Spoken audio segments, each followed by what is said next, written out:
And I'm going to put my screen up. And let's see who comes and joins us.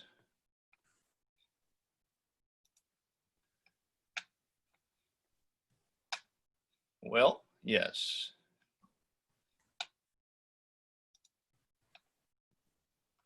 I did open that. Oh, we have participants coming in. Very good. Welcome to our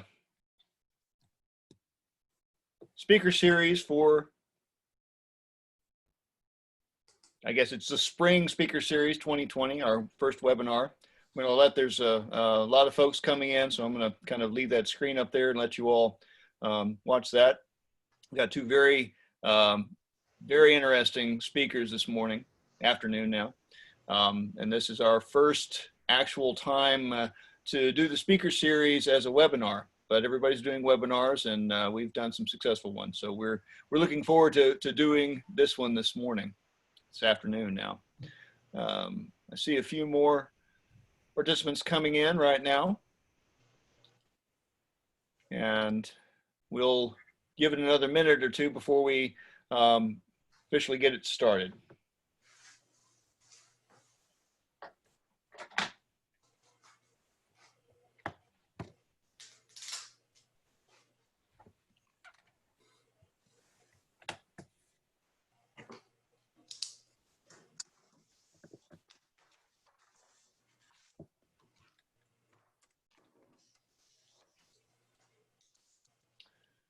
All right, I'm going to go ahead and introduce our first speaker, who is Dan Skoff.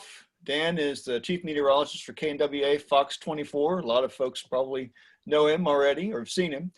Dan's born and raised in Milwaukee, Wisconsin, and knew he was going to make his living as a meteorologist from age 8 when a tornado came within a quarter mile of his house. Couldn't forget how the black clouds on the horizon before the tornado was so surreal. And then after the storm, it was beautiful, except when you walked down the street, you suddenly saw the destruction, and he was hooked from that moment. Dan received his Bachelor of Science in Meteorology from the University of Oklahoma, member of both the National Weather Association, the American Meteorological Society. He holds the prestigious AMS Television Seal of Approval. Dan's achieved Certified Broadcast Meteorologist Certificate and is AMS certified. He joined KNWA as Chief Meteorologist in June 2006. And since his first storm chase in 1996, he's seen over 84 tornadoes, including the biggest tornado outbreak in Arkansas history, January 1999. Dan's family loved living here in gorgeous Northwest Arkansas. During his free time, Dan loves spending time with his wife and his kids, Callie and Cade. And Dan is going to be talking about the short and long-term factors that influence weather in the Ozarks. So Dan, I'm going to let you have it now. All right, I appreciate that. I got to update that tornado total now to 90. I've seen 90 tornadoes, so that's just a little side tidbit. All right, so we're going to go ahead and talk about historical weather patterns and their impact on the Beaver Lake Watershed. So make sure that everybody can see my screen. Give me a thumbs up if you guys can see it, and we're all good. All right, so without further ado, we've already heard the introduction, and I appreciate that, Clell. Let's take a look, though, first of all, at what we're going to cover here. The outline of our topics that we're going to cover today include watersheds, and specifically the Beaver Lake Watershed. Now, John's going to have more on that in detail, but we're going to talk about yearly rainfall and how that basically determines water clarity of Beaver Lake. There's a pretty good correlation there. And we're going to look at years 2006 or 2016, since that's one of the most recent charts that I've seen due to Secchi Day, and we'll talk more about Secchi Day. Also, we're going to look at detailed look at Beaver Lake levels, and we're going to go 2015 to current, even though it goes way back farther than that, but those are the charts that I have. A closer look at major flooding in recent years, and there's been a lot of it. And then a detailed look at historical floods, including the 2015 and 2019 flooding. And interesting about the 2019 flooding, while it did impact the Beaver Lake Watershed, it was a little bit more significant for the Arkansas River, as the Arkansas River watershed really got a lot of rain. And then finally, the overview of weather patterns leading to those floods. What are some things that you need to look for? Well, we'll talk all about that. So just a brief overview about watersheds. A watershed is essentially where you have topographic divides, which water flows from one side or the other. And so essentially it's terrain induced, and you can have sub-watersheds within a main watershed. And the White River flows about 700 miles, a little over 700 miles from its headwaters through Boston Mountains and goes to Beaver Lake. And then it kind of goes northward into Missouri and then south along the White River in northern Arkansas at its lowest point in the watershed where it empties into the Mississippi River. So that's a little bit about watersheds, and you'll notice that we've got a zoomed in view of the Beaver Lake watershed, and there are 7 sub-watersheds that flow into Beaver Lake and the White River. And so just a little bit about this Beaver Lake watershed. First of all, it includes about 4 counties mainly. You got Benton, Washington, Carroll, and Madison County. But there is a small little section of northern Franklin County that's included within that watershed as well. It's very small, but essentially it's mainly those 4 counties. And if we're looking at Benton and Washington County, it's mainly roughly east of Crossover Boulevard. If you're familiar with the Fayetteville area, that's Highway 265 and areas east. And as you know, it flows south to north from the Boston Mountain headwaters into Beaver Lake. And so that's kind of a little bit about the Beaver Lake watershed, but John, Balgavy will have a lot more. And I hope I pronounced that correctly. I was trying to work on that. All right, perfect. We're off to a good start here. So he's going to have more on those watersheds. But just an overview of this map, you can see a little less detailed, the Beaver Lake watershed. So that's important to know when we start looking at historical rainfall totals and the amounts and where that heaviest rain was situated. And so a little bit of information about the Beaver Lake watershed. The area for the Beaver Lake watershed is a little under 1,200 square miles. The drainage pattern, it's a dendritic or tree-like with small branches that flow into a main trunk stem, the White River. And we do know that dendrites, we talk about dendritic growth zone with snow, it's essentially branches. And so that's where the dendrite comes from. The maximum flow, this is interesting to know, is March to May, and the minimum flow typically is July through October. So just some stats about it. As you saw, it's a fairly large watershed, not as large as the Mississippi River by any means. And a lot of this watershed is land covered. 60% of it is forest, with 29% of it being pasture. And something interesting that John brought up that I didn't even think about is you'll see that we've had a lot more flooding events, but the more urbanized areas you have, the quicker that runoff can take place. Maximum elevation for the watershed is about 2,500 feet in elevation, and the minimum elevation about 925. Maximum stream flow essentially runs from March to May, as we mentioned, and the minimum stream flow July through October. And this is important to know. The average precipitation for this watershed is just a little over 46 inches. So good water quality overall, but weather impacts this greatly. And that's what I'm going to talk about with essentially how to measure the water clarity. So the big question is, here we've got a giant lake. How do we measure water clarity with such a large lake and have it essentially be a controlled experiment? I mean, if you went around and did every single site of measurement, and I'm going to show you how we do measurements, it would take weeks, if not close to months. Get on a boat and go all the areas of lake. Beaver Lake's a big lake. If you boated on it, you know that. So there's 35 sampling sites on Secchi Day. This is where we're talking about Secchi Day. So Secchi Day is basically usually in August. It's in mid-August, and there are 30 volunteer citizen scientist teams that go out and measure 35 sampling sites. And sometimes they do it double at one site just to get an average so they have a very good idea. So the teams collect Secchi depths and water samples, and this is all important. Also, they detect the nitrate, the phosphorus, and the chlorophyll within the lake. But I'm not really going to talk much about that. I'm going to focus on the weather, but a Secchi disc is a great instrument to measure water clarity, and you can see it on the right-hand side of your screen. It's essentially a black and white disc that has definitely different colors to it. All right, let's look at Beaver Lake precipitation versus water clarity from 2006 through 2016.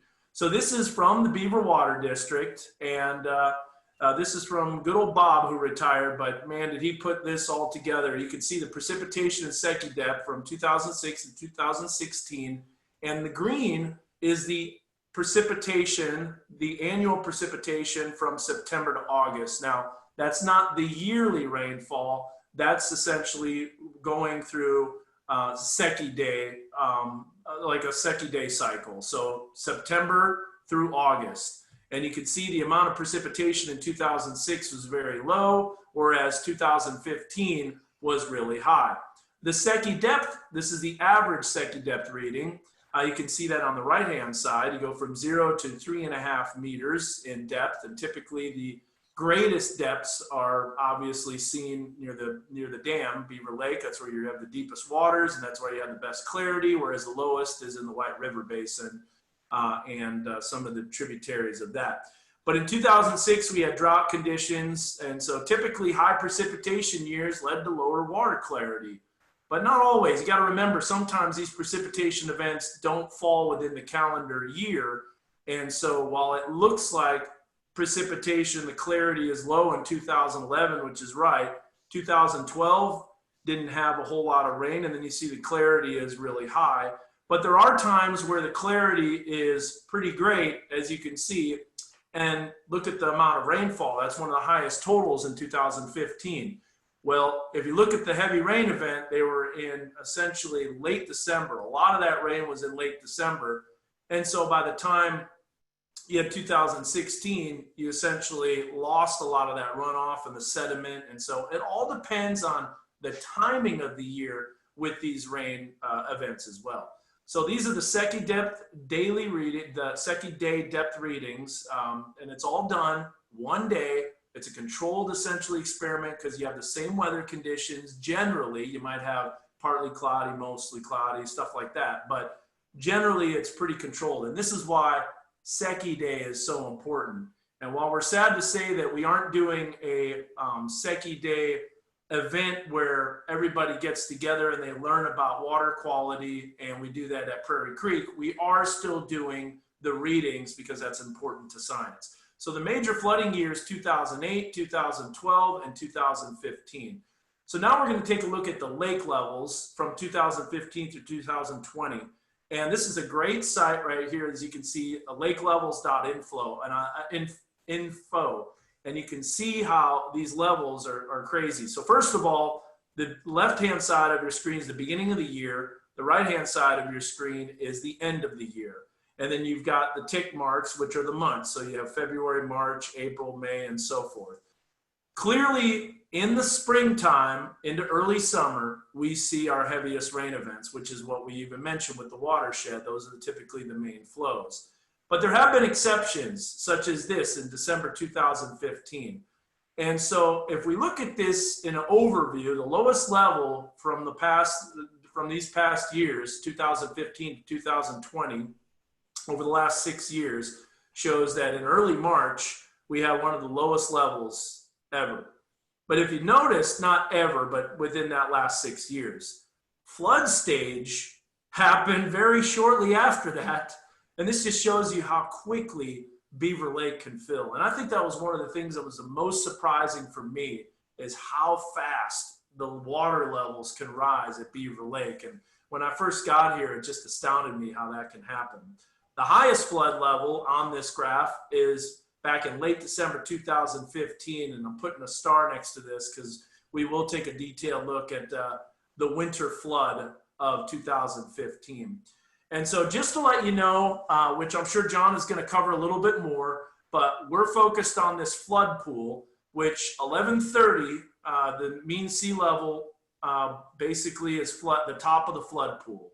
So anytime you get over that or close to that, they're going to open up the dam gates. They're going to open up those generators, start those generators, and try to release some water. And I'm definitely not an Army Corps of Engineers guy, but just from what I've heard and what I've learned, that's essentially what we have. So let's take a look at these years in detail and see what the weather patterns that led to the flooding. And so first of all, 2015, very low lake levels to start off in the beginning of the year and early March. And then look at those heavy rain events. So the lowest level was in late February, but by mid-June, we already had flood stage again.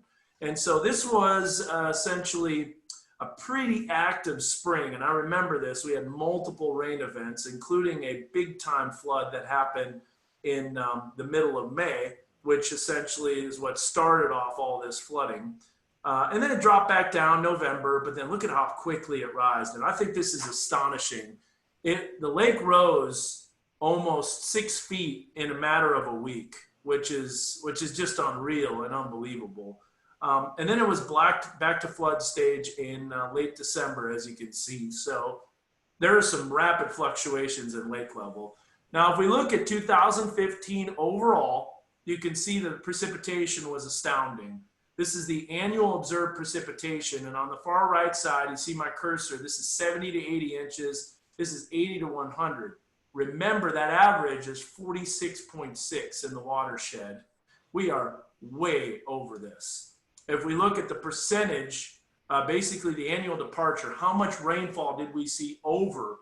That was approximately 16 to 20 plus inches. We're talking a tremendous amount of rainfall.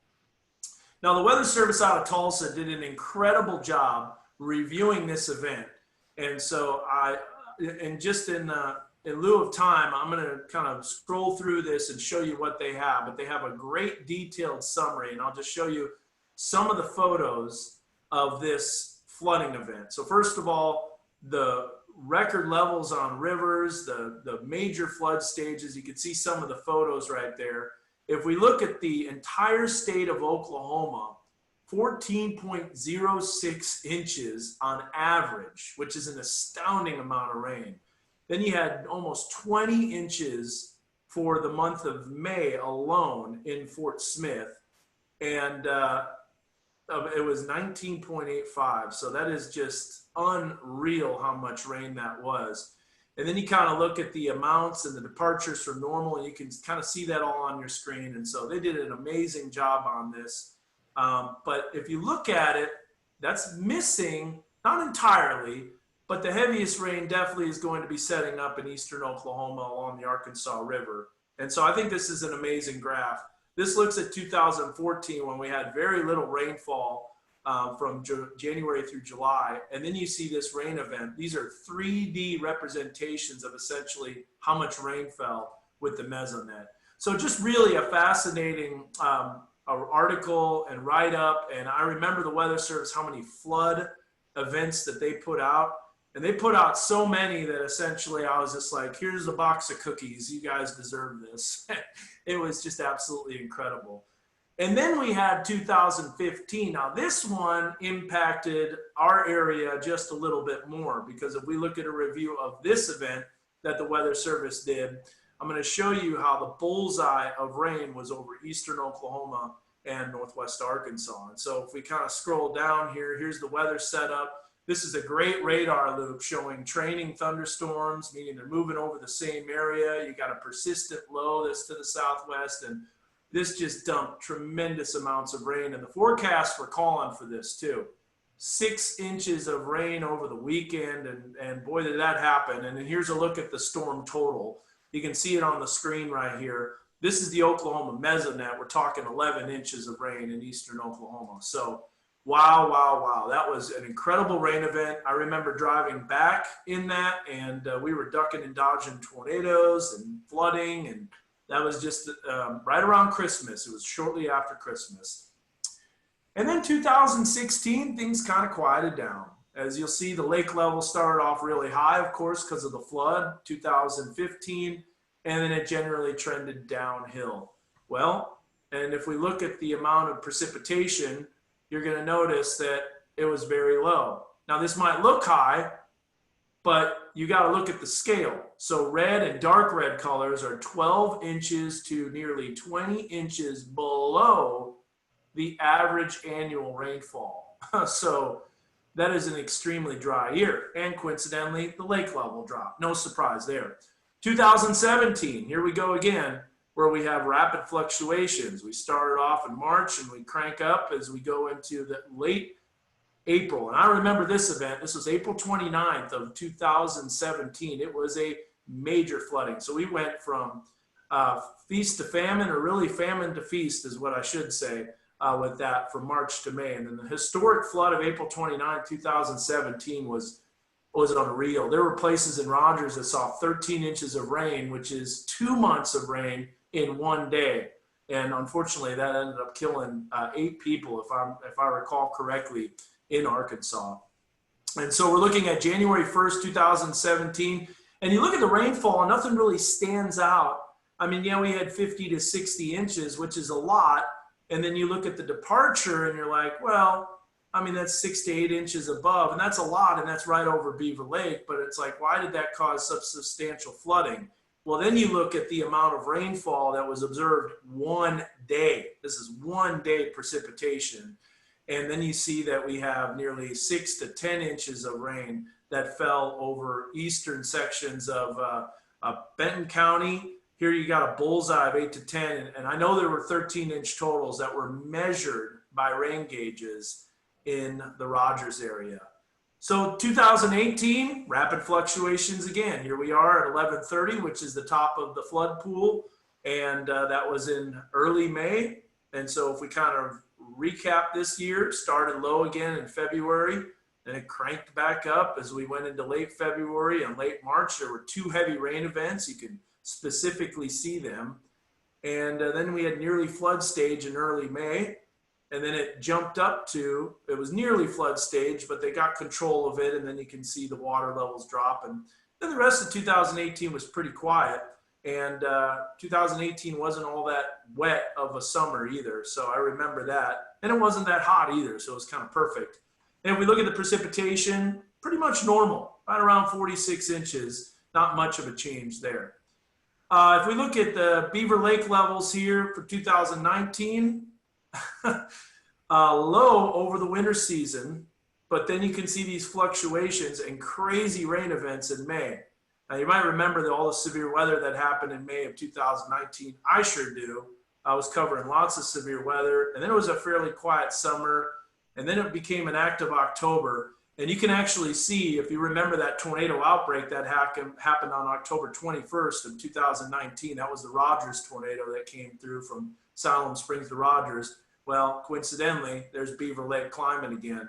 And so I put this in there and I said, no wonder I'm worn out and tired. Now I can realize that the weather's been going crazy and I've been dealing with all of this. So we've got 70 to 80 inches of heavy rain that's fallen over parts of the Benton County area. That's the average annual precipitation. If we look at the percentage, it was clearly quite a bit of precipitation. So we had a lot of stuff going on there.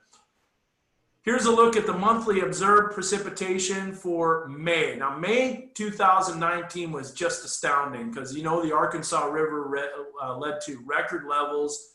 Look at the amount of rain in May. We're talking over 20 inches. And if we look at how this compares with a monthly percent, we're at 400 to nearly 600% of the rainfall. And so clearly Beaver Lake, not quite as impacted as you can tell, but farther northwest, it all depends on where it falls in that watershed, which is why the Arkansas River really went nuts. And then 2020, I thought this is pretty astounding, a significant rapid drop. And maybe John can elaborate on that. And then a significant rapid climb. Now, I know why that happened. I said, the weather is going crazy, and this must be my mood swings here as we got going from way down to way up, and several severe events. I remember a severe event back in January of 19th. That was a big tornado event that definitely went right through the Beaver Lake Watershed. Then we had flood stage in mid-March. And then the rest of the year, hopefully it just levels off and slowly drops off. That's what I'm kind of hoping. All right, so last thing I want to kind of touch on is major weather patterns for flooding events. What are the things that we need to look for? And so first of all, if you've ever heard of El Nino, we'll look at El Nino, but an active subtropical jet stream due to El Nino can be a precursor for a significant flooding year. Persistent southwest flow with a jet stream, this is important. This is kind of smaller scale or shorter term weather patterns.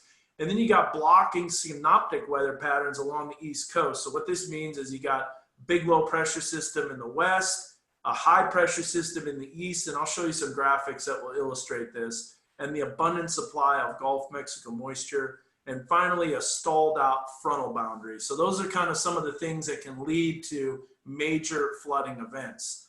And so you might be wondering, what is El Nino? Well, I couldn't help myself, but I had to put this on there. Good old Chris Farley, an ode to him. But no, that's not El Nino, but that's what I think of when I think of El Nino. So really, what is El Nino, or known as ENSO? Well, ENSO is the El Nino Southern Oscillation.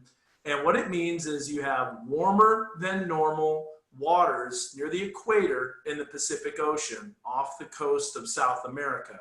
Now, what does this do to our weather patterns? Well, it influences them quite a bit. And it does this. It brings a persistent Pacific jet stream over the southern U.S. typically, and that brings wet antecedent conditions across the southern plains as well as parts of Arkansas.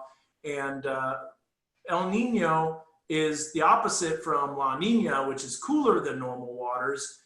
But we're going to show you that it's not always El Nino that's the driver of flooding events. And so there's the cool conditions, there's the wet conditions with the subtropical jet stream. Now I wanted to show you this. This is kind of a graphic showing you the cycles, or the Oceanic Nino Index, the ONI. And I'm not going to go into detail on this, but we want to look at those flooding years, right? And if you see at the bottom right-hand side of your screen, well, we know we had a flooding in 2008. We know we had it in 2011, especially during the spring of 2011. And look at this. We have cooler than normal waters. In fact, a very strong La Nina, which is why the dark blue. So, and then you've got these flooding events in 2017 and 18, and that was a weak La Nina, but yet El Nino is typically bringing the flooding. And while that did verify for 2015 and 16 and for 2019, it's not necessarily the driving cause. And so if we want to look at the typical weather pattern for flooding potential, and this is courtesy of the Weather Channel, and in the effort of time, I wanted to just show you this graphic because I think it shows it perfectly. You have a blocking high along the East Coast, which of course pumps in that moisture from the Gulf of Mexico. You have a persistent low pressure system to the west, the stationary front, and pooling moisture from the Gulf of Mexico. So all of that combines for a slow moving weather pattern, training storms moving over the same area, and that can lead to substantial flooding. And so that's one of the things that you have to look for. Now you can tell that in the short term within a week out, but when we're talking about climate patterns, it's a little more difficult. But here's a look at the big flood of 2015. And remember, you want that persistent southwest flow. Well, that's exactly what we have here. And so the last thing that I want to kind of touch on, and this obviously requires a lot more research, but I can tell you this: are these flooding events becoming more frequent? Well, if we look at the blue line here, which is the flooding and the storms are typically increasing, the flooding is increasing. It just sure seems like that. And so the data is showing essentially that trend. But there could be limiting factors on that too. Urbanized areas, more runoff that's taking place. But I do know this, that Beaver Dam, back when it was open in the late 60s, it wasn't open very much all the way through about early 2000s. And then it's been about 18 times open since then, since it's been open with a ballpark figure, and that's courtesy of Alan Bland. But lately, over the last 10 years, it seems like it's getting opened every single year. And so while there is possibility that, you know, these lake level rises are increasing and the flooding is increasing, there needs to be a lot more research on that, especially with climate change. So Beaver Lake levels can fluctuate rapidly, as you've seen. It's totally dependent on rain amounts in the watershed, which is understandable. You got to get water into that bowl in order for it to flood the lake. And El Nino can bring rainy years, but as we saw, it's not the only determining factor. And so synoptic weather flooding patterns are typically noticeable a few days in advance. We're talking possibly a week out, but the finer details, that's difficult to determine. Like, we need to know the exact areas of the heaviest rain, and you can't do that because that's called mesoscale meteorology. And so extreme flooding events have been on the rise over the past 10 years. And I've got an asterisk on there just because there needs to be more research that needs to be done with that. So on that note, I will leave it for any questions, and then I'm going to pass it along to John for any additional information. Well, thank you, Dan. That was very excellent. We don't have any questions right now in the Q&A box, and I meant to mention that if you have a question, please don't hesitate to type it in there. And Dan, you'll stick around, right? You'll be here through the end of it. So perfect. I want to hear what John has to say and learn more. It's going to be very good. So, John, I'm going to go ahead and introduce you. If you want to go ahead and take control of the screen. Okay, I'll just talk before I show my slides a little bit. Okay. Yeah. So John retired from the Army Corps of Engineers in 2018 after 34 years in the Little Rock District. Last assignment was as Deputy Chief of Engineering and Construction Division. Prior to that, he served as a Chief of Operations Division. So geotechnical engineer by trade, he spent most of his career about equally divided between construction and operations missions. A particular highlight of his career was working on the Beaver Cutoff Wall project to repair a chronic seepage problem in the dike number 1 at the dam. He was fortunate to have been the designer, construction project engineer on site, and the project manager on that one. John graduated in 1986 from the University of Arkansas with a degree in civil engineering. John, I have a link there. He is registered professional engineer and a member of the Arkansas Academy of Civil Engineers. Lives in Austin, Arkansas, with his wife, Jane, who's a retired educator. Answered the call to return to the Cabot Freshman Academy to teach oral communication.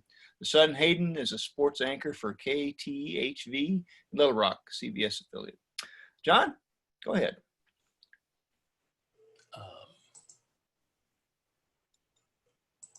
All right, are my slides showing now? Everybody see them? Good. Yes. Thanks for having me. One thing you'll notice Clell didn't say was I'm a hydraulic engineer and I'm an expert in hydrology.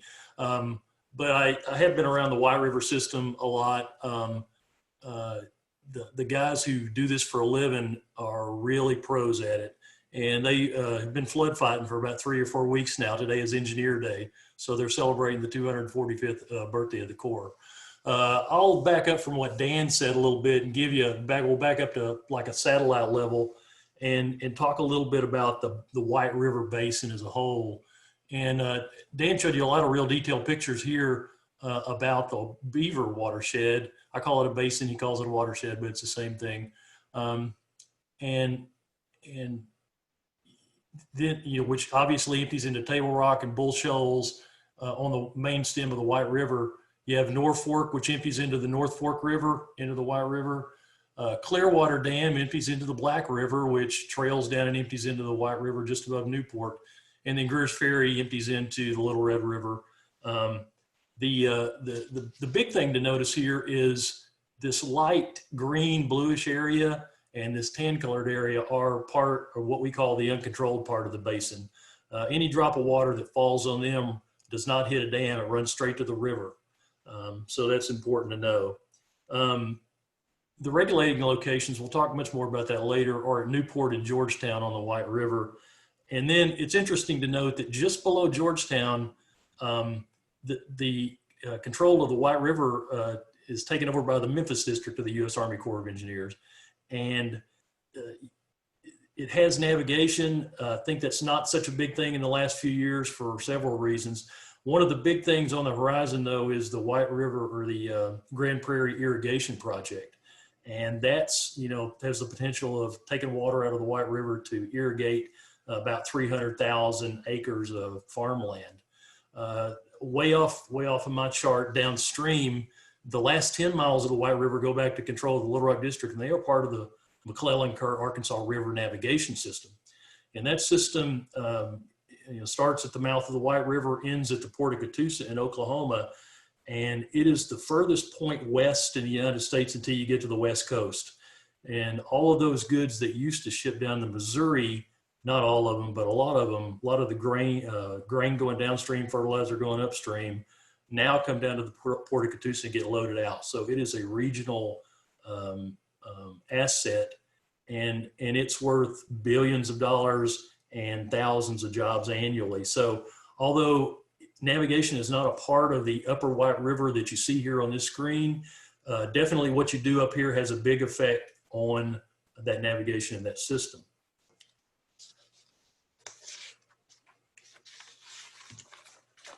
So the authorized purposes for the White River Lakes, touch on these just real quickly. Flood risk management. When the projects were authorized, it was called flood control. Anybody that's been around anything for very long knows you can't control floods. So in the, I'm going to say the late 90s, early 2000s, we started calling it flood damage reduction. And that's a better descriptor. But in a post-Katrina world, you call it flood risk management. And the reason for that is you never eliminate the risk. There's always some level of risk. Sometimes it's high, sometimes it's low. Let's say you've got a $100 million problem and you've only got $10 million to spend. Well, you do the best you can, but you're still leaving some residual risk. And a big part of the flood risk management process is communicating the residual risk to people so that they can make plans and make decisions. Hydropower, the hydropower in the region is marketed by the Southwest Power Administration.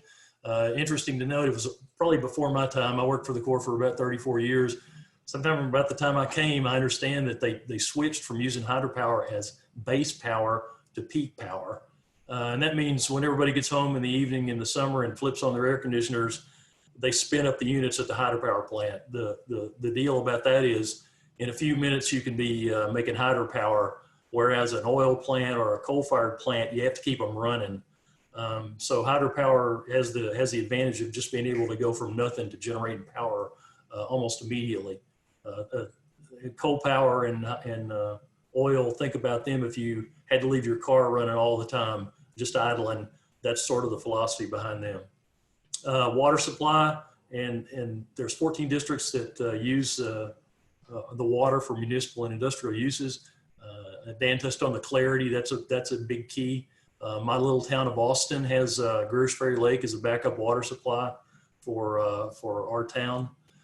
Minimum flow was a really specific mission that deals with basically trout water, I call it, for Bull Shoals and Norfolk Lake. Raised the pool at Bull Shoals, the conservation pool, by 5 feet. Raised the conservation pool at Norfolk by 1 3/4 feet, I believe. And we'll talk a little bit more about that later. Fish and wildlife, obviously dissolved oxygen, water temperature, maintenance, and then recreation. It's listed last, and you know, if you're an engineer, you always kind of try to say it's low priority. It is not low priority. It's a huge economic factor in the state of Arkansas, especially Missouri too, I'm sure. In Arkansas, the last numbers that I knew, it was about a $10 or $11 billion a year industry, second only to agriculture. And my recollection is that about 80% of the campsites in Arkansas are on a core project. So if you're a person around the lake, we have a lot of competing interests. We'll talk about this a little bit when we talk about the plan later, the management plan. And I went through this. This is mainly for history. If somebody looks at this a little later on and has time to look, I don't really want to read the whole slide, but if you're only interested in flood risk management, you probably want unencumbered releases. You want the ability to release water whenever you want it, as long as you're not flooding downstream. This would cause considerable pool fluctuations. If you're hydropower, you want to generate as needed without restriction. But you get down to some of these that are, you know, the people on the lake want a flat pool. The people downstream, they want float fishing. Downstream fishermen want cool water, and they want to be able to wade fish. As you kind of read through these, I'll give you just a minute to kind of read through these. You'll see that some of these kind of line up, but most of them are directly opposed to each other. And that's why when you develop a plan, you can never get one that's going to meet everybody's needs. We used to joke around a little bit at the course saying if everybody was a little bit mad at you, you're probably doing everything right. So if everybody's a lot mad at you, it's probably time to look at what you're doing, and we'll talk about that a little bit more later. Special interest groups, kind of interesting. It'll amaze you. The Boy Scouts want to have a fishing derby a certain time at a certain place, and they want to have no flow. they're having a kayaking event at some place, they want to have white water downstream of the dam during a certain period of time. A lot of times we're able to accommodate these things with not a lot of problem given enough advance warning. Sometimes they're really tough to accommodate, but those are just some of the things that single interest groups think about when they look at our systems. Here's some just data about the kind of the lakes that we generally think of on the White River system, the upper White River. Dan mentioned Beaver's got a basin size of 1,186 square miles. Some interesting things to note is look at Bull Shoals' flood storage. As Dan showed you a graphic, there's conservation storage. Some people call this power pool storage. It's where they draw the water to generate hydropower, to get water supply, and also that minimum flow for trout. But look at Bull Shoals has got more than twice as much as Beaver and Table Rock combined. We'll talk about that a little bit later. The other thing to talk about is the runoff event that would cause the pool to go from conservation pool level to the top of the flood pool. And Table Rock has a relatively small event that would do that. I got to kind of take you through Hydrology 101. If you're trying to figure out how much flow is going to be generated as a result of a storm, particular rain event, the equation is the flow equals the intensity in inches per hour times an area, maybe in square miles or square feet, and then times a factor, times a runoff coefficient, they call it. Now, if you're designing a parking lot and all the water's landing on asphalt, it's nearly 100%. But as Dan showed you, I think in Beaver, you had 60% forest and maybe 40% something else. Been a lot of development, but so when you do these analyses, these basin-wide analyses to try to predict how much runoff is going to be generated out of a certain storm, you've got to break the basin up into certain areas, and that's the hard part. If you're designing a parking lot, it's easy. If you're designing for a basin that's thousands of square miles, it's pretty tough to break that thing up. And so the Corps generates releases based on runoff and precipitation that's already on the ground. They don't base it on forecasts. We'll talk a little bit about that more later. So we've got a water control plan, and I don't know how many of you have insomnia. If you do, you may want to Google White River water control plan and read the thing. It reads like an engineer wrote it, and that's true. Probably engineers and lawyers, a whole bunch of them wrote it. One of the keys, though, on the overall basin map I showed you was the Newport regulating stage. So a regulating stage is a place in the river where it's what you use to control. I want you to think of the basin as a barrel, and you've got a spigot, one of those old-fashioned spigots on the bottom that you twist and open up, and that's the Newport regulating stage, and the barrel is the basin. So you can never let the water go over the top of that barrel. So when it gets close to the top, you got to take a bucket and start dipping it out. That's spilling water. Otherwise, you're letting it out through that spigot, through generally hydropower units on real low levels. So right now, if you follow the blue line, that's kind of the preferred Norfolk Newport stage. So normally during the winter months, we would think about 21 feet there. You can imagine farmers getting ready to plant their crops, and then in the March, April timeframe, we drop it down to 14 feet, and in the summer it goes to 12 feet. And so the red line then is if the lakes are over 50% full in the winter or 70% full in the summer, you follow the red line, which gives you a 14-foot stage. So right now we are in the area, the zone where if Newport got down to 14 feet, we could start releasing more than sort of the normal or sort of the minimal hydropower releases to fill behind. But last I checked, Newport was around 18.5 feet. And so it's dropping maybe a foot a day. So the chances of us being able to release a big amount of water after, before the next rainfall, are kind of dwindling on us. Because when water falls on that uncontrolled part of that basin, that's when we, generally speaking, close the dams and let the water back up so that we can get the water out of the uncontrolled part of the basin to keep from flooding down there. Now, an interesting history of this regulating stage, and one of probably the causes Dan talks about why we're having more flooding. When they first justified the projects, there was not a Newport regulating stage back in 1942. The first time they mentioned the Newport stage was in 1952. Probably about the time some of these projects were coming close to being built, or at least Table Rock. I think North Fork and Bull Shoals probably already being built, but it was 25 feet, and then it went down to 18 feet, 21 feet, and then 18 feet. So 1952 in the summer, we would have been running at 18 feet here, and we could fill behind an 18-foot curve if we needed to. What we ended up after a couple of changes is the plan that you see now. So it's 12 feet. Now, the difference between 18 feet and 14 feet, which is our regulating stage now, is about 10,000 cubic feet per second. So if you could actually run 10,000 more cubic feet out of Beaver and run it through Table Rock and through Bull Shoals, just kind of open the gates enough to let all that go, you can drop the pool from the top of the flood pool to the top of the conservation pool in about 14 or 15 days. But what you're going to see is we're probably not going to get below the regulating stage at Newport this summer, and we're going to be holding water. We're only going to release water minimally and through power, and then if we have another event where we get close to the top of the power pool, we'll start releasing water again.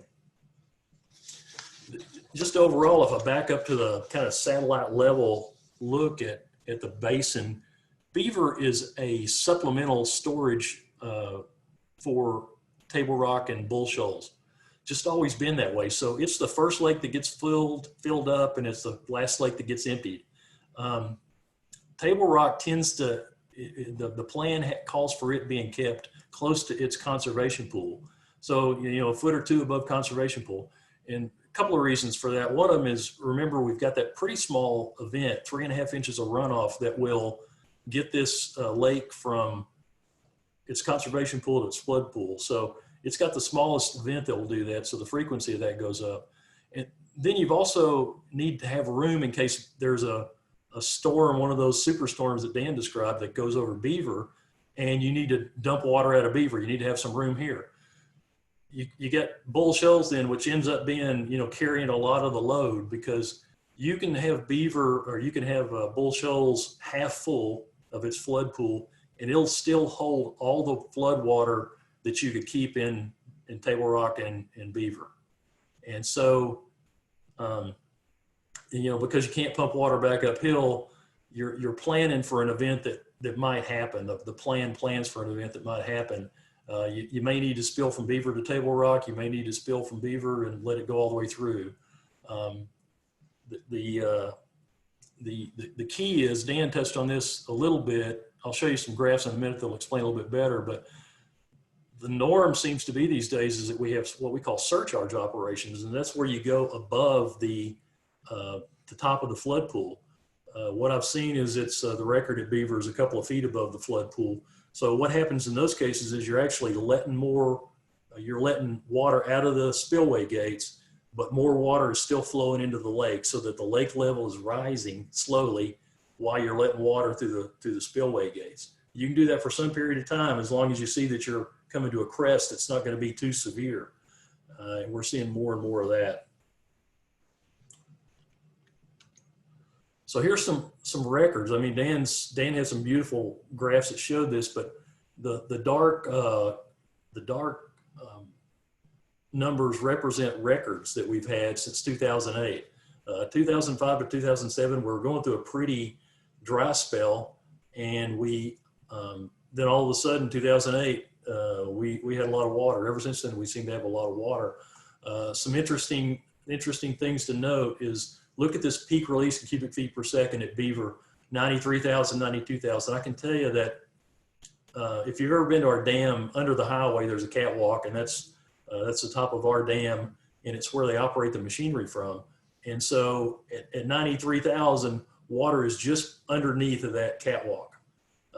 So in 2008, we were at a point, and you operate that machinery from the top of the catwalk, it's 480 volt, 3-phase. So you've actually got an operator would be standing in water operating 480 volt machinery, which is not something you want. As a result, we had to move the equipment that operates the gates remotely. We moved it up to the next level. But you can see some, its records, and I got a few thoughts that I'll share later about why it's changing, but it's definitely something's going on. It may be just a historic wet spell. It may be a lot of things. And then here's Beaver Lake. This is I actually grabbed some data from the Weather Service site. I couldn't bug the guys in Little Rock, and I grabbed data back from 2006 to 2019. I got full years. So you've got the maximum pool elevation, you got average, and you got minimum. Look back at 2006. The maximum pool elevation was at conservation pool, and then an interesting thing to note is the years that the average was even significantly below the conservation pool level, which I should have had a graph. The conservation pool elevation is generally speaking 11120.43 during the winter months, and then in the summer months it bumps up by a foot, 1121.43. So in 2008. We had the pool of record actually at 1132.18. Way back off the chart, if you can imagine it, we had the low pool of record was 1092, and that's back in 1977. That's almost tough to believe, because I remember the trouble that the low water here was causing us in 2006, 2005, those kind of things. And so it's almost unbelievable that it would get a whole lot lower than that. So Dan asked the question, and I sort of thought about it to myself. What's changed? First thing is that I can see is development. Obviously, you've got a lot more paved surfaces. You got a lot more grass surfaces than we used to have. So more water for a given rain event. More water is getting to the lake, and it's getting there faster. It's that parking lot versus a densely wooded forest. It can be time of the year too. Also, development is the people that are building along the lake. I was stationed at Beaver in 1990 when we had the flood in 90, and my recollection is that was only the third time that the gates had been opened since the pool had been filled, maybe in '64. And now we seem to open those gates all the time. But the one thing about it was there weren't nearly as many people around the lake as there are now that were endangered or that had property to lose or things like that. So that's one thing. Probably years back, if I had data back that far, probably SWPA changing from using the hydropower plants as base power to peak power may not have changed the quantity of water that they use, but it probably changed the timing of how they use the water. But the big key is when you look at what's causing water to back up is that gauge elevation at Newport, that 12 feet and that 14 feet in the summer. There really is a really restrictive amount, and when you consider just anybody that's around Beaver, think of all the development that's happened in the Beaver watershed over the last 20 years. Think about all the development that's happened in that uncontrolled part of the watershed too. So we've got more water and more water that's getting to the river quicker in the uncontrolled part of the basin than we ever had before. And so that that may be a part of the deal. And I'm gonna hop off my slides at this point. So here's sort of what I see. I'm an old retired guy now. I hang around the house. I do the laundry. I mow the yard. I work around the shop a little bit. But I try to stay plugged in. I stay plugged in through Facebook and the Corps webpage. So what do I see? I see a lot of complaints about how the system's managed. And the water's too high if you live on a lake, or if you have a marina on a lake, it's too high. The water's too high if you're a farmer. You're trying to make a crop and the water's too high. Generally the complaints though I see are from people who have that single interest viewpoint. If you're looking at ground level and your only problem is you can't get to your dock, which to some people is a big problem. I get it. That's one thing, but if you back up to that satellite level and look at the whole system and how complex it is and how many competing interests there are, it's a really tough, and there are a lot of people that are starting to get that Bull Shoals Lake is just one piece of a great big system. They may not like exactly how it's being operated, but they understand that it's part of a big system. And they actually, at the end of the day, we are reducing loss of life and property damage downstream. And that's the kicker. You try to hold water as long as you can until you can't anymore. And you try to buy people time when you have to release water, sort of big bunches of water. You try to buy people time so they can get themselves and their property to high ground. And the system has been extremely successful in doing that. Unfortunately, there are people that lose their lives. There are people that build and lose property below sort of normal. And then the other thing is, what is normal? Dan showed some great slides about the precipitation going up. Is that just a burst? No, we were in a 3 or 4 year drought period at one time. Are we in a 10 or 15 year wet period right now? We may go back to drought. So you got to be real careful about changing the plan to get rid of water, because there's at some point I'm gonna bet I'm gonna bet you a big Coke that we'll have another drought. And then I used to joke with everybody about when our grandkids are running things and a barrel of clean drinking water is worth more than a barrel of oil, that you're really going to appreciate having these lakes around you. Well, I think a few weeks ago we saw that they were basically giving oil away. We almost had that situation where the water was more valuable than the oil. But that time's coming. That Grand Prix project that I talked about earlier that Memphis has been doing for 15 or 20 years, a long process. But it's because the aquifer is going down by tens of feet a year, I think. And they're trying to find some way to get irrigation waters so they're not using their drinking water for that. What I hear a lot is you guys are really screwing this thing up. You need to rework your plan. And what I'll tell you is I don't necessarily agree that we need to rework the plan. We need to revisit it. It's really good to do that every 20, 25 years, just to take into account the hydraulics, the development that's gone in the basin, and also the economics of it. You're never gonna beat life safety. You don't want to get on the wrong side of a decision that is going to cause you to lose more lives than you're losing right now. But when you start looking at stacking everything else up, a lot of it boils down to economics. And so, is navigation more important? Is farming more important? Is recreation more important? I'm sure not the guy to tell you that. But it takes a study. It literally takes an act of Congress to change this plan. And it's not something the Corps is hiding behind, I'll guarantee you. I've been involved with it a long time. There's a study underway right now that started in 2018, but I think it's stalled due to lack of funding. And it's a White River comprehensive basin study, just exactly what you want to do. Go back and look at the whole basin. If you start making any significant changes, you got to have an environmental impact statement. Going to take 3 years, probably 3 or 4 years, $3 or $4 million, pretty expensive.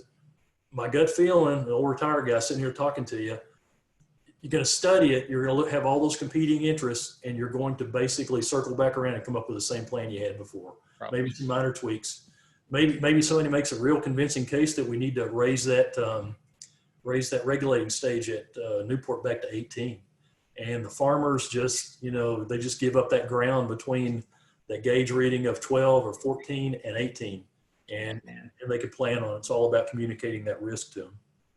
So if you're all for this, what I'll tell you is talk to your congressman, get them engaged in doing the study. And at least there's a couple things. One of them is you get great data out of it.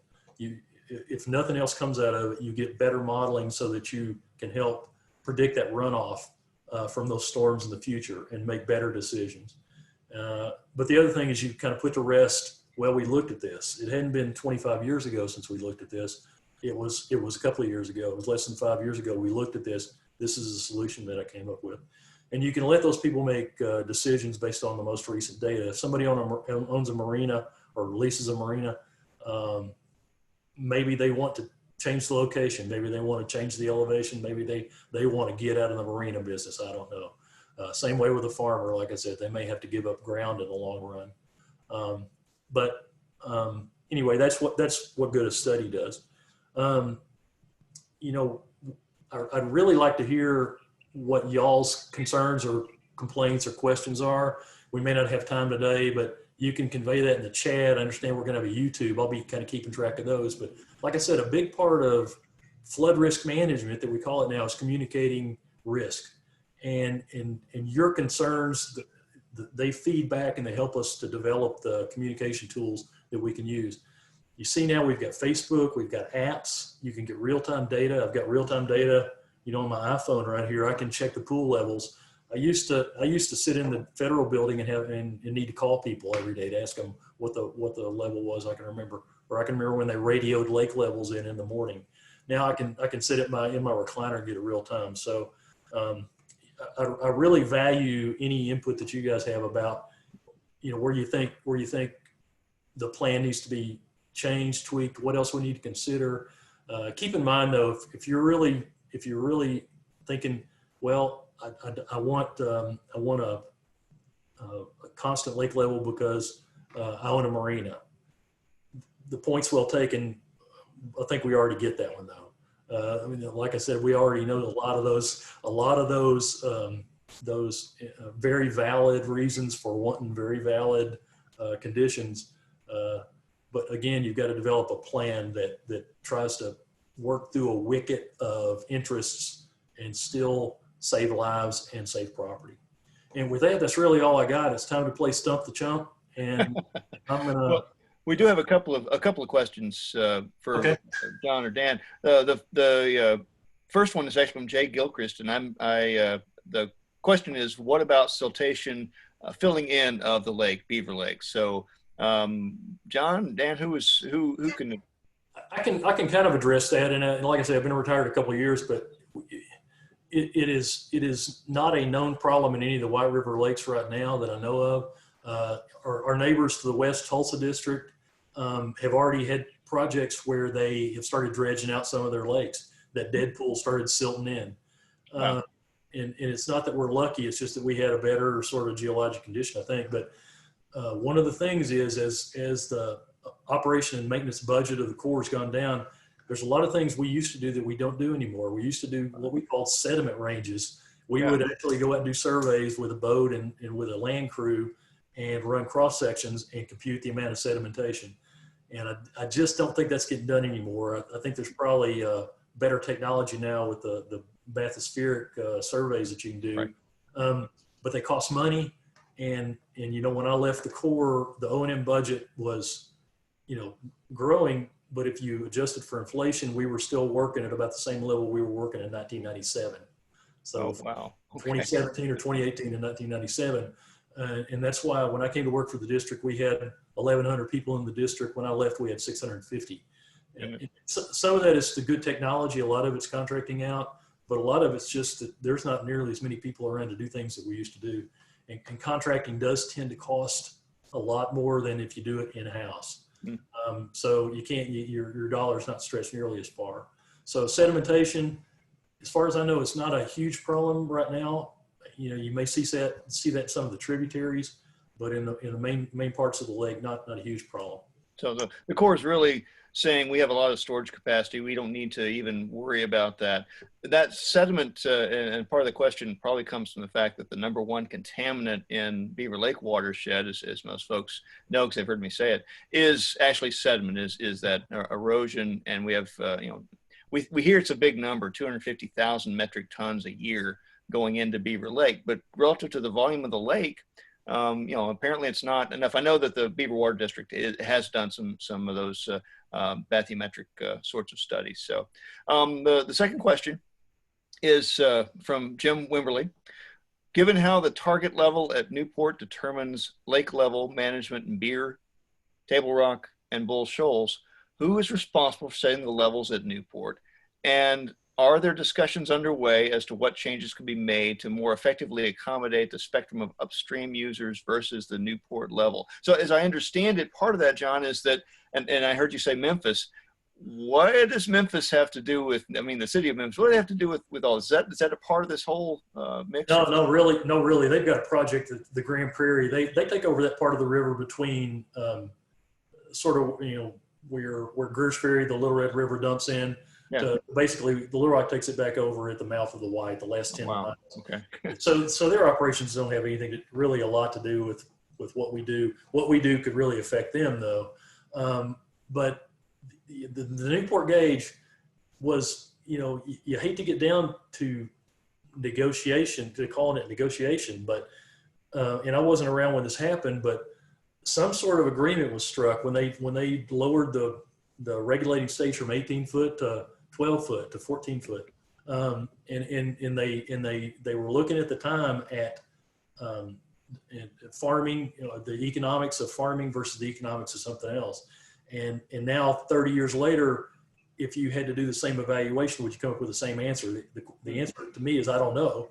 You need to do a study and figure that out. It may be that the answer is you just need to recreation is worth so much more than that little bit of agriculture between those two gauge elevations, that you just tell the farmers, you go from being able to raise one crop every, getting a crop out of that zone every other year to getting a crop out of that zone every 10 years, and let them decide if they're going to farm that or not.